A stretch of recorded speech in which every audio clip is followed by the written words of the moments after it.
Olá pessoal, graça e paz a todos. Bem-vindos à nossa escola bíblica. Nós estamos estudando a doutrina de Deus à luz do que a Bíblia nos ensina.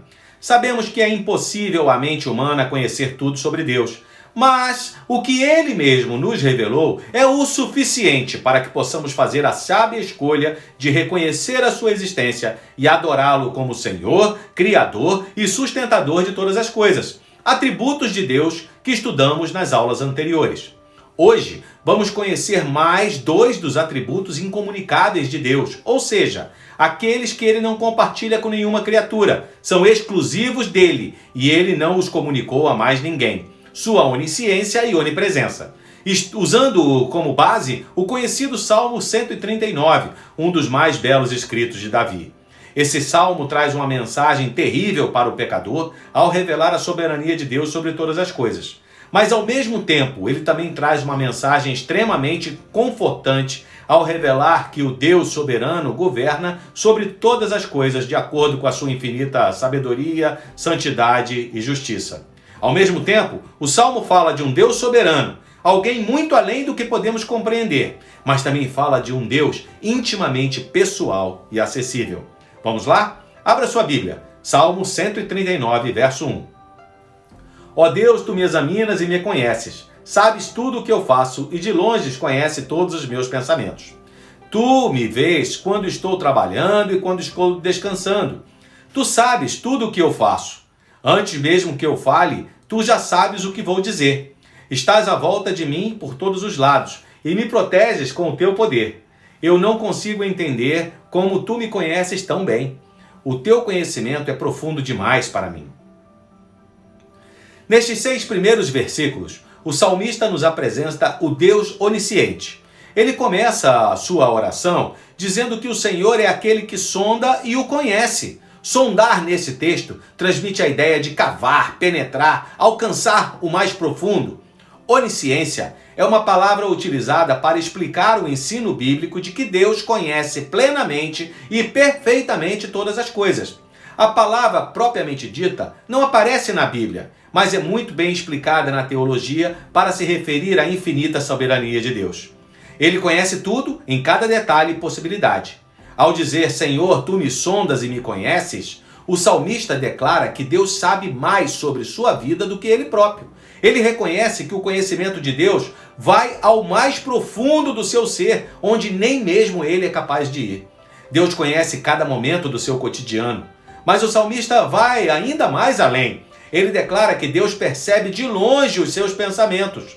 Deus sonda os pensamentos e as intenções do coração do homem. Ele conhece exaustivamente o futuro, tanto quanto conhece o passado e o presente. A onisciência de Deus também abrange todas as possibilidades, ou seja, ele tem ciência de todos os acontecimentos possíveis que nunca ocorreram e sabe perfeitamente qual teria sido o impacto da história se cada uma dessas possibilidades tivesse sido concretizada. De uma forma bem simples, podemos dizer que apesar de Deus conhecer todas as coisas, mesmo antes de acontecerem, ele se expressa em termos humanos e, de certa forma, desce ao nível dos homens para dialogar com eles. Assim, ele aconselha, repreende, exorta, parabeniza, ensina e explica a forma como ele conduz a história, de uma maneira que permite que o homem o compreenda. Para aqueles que têm o Senhor Jesus como Senhor e Salvador, e por isso são chamados filhos de Deus, a onisciência de Deus é um conforto que garante que nada foge ao controle dele e que todas as coisas que acontecem contribuem para o bem daqueles que são seus. Já para quem não se importa muito, a onisciência de Deus é um terrível aviso de que ninguém poderá escapar da sua justiça e que no dia do julgamento nenhum fato será esquecido. A onisciência de Deus resolve qualquer limitação relacionada ao tempo e a sua onipresença remove qualquer problema relativo ao espaço. Davi diz que os olhos de Deus o encontram onde quer que ele vá, seja no mais alto céu ou no mais profundo abismo. Nem mesmo a morte pode esconder o homem dos olhos de Deus. Vejamos o verso 7. Aonde posso ir para escapar do teu espírito? Para onde podes fugir da tua presença? Se eu subir ao céu, tu lá estás. Se descer ao mundo dos mortos, lá estás também. Se eu voar para o Oriente, ou for viver nos lugares mais distantes do Ocidente, ali a tua mão me guia.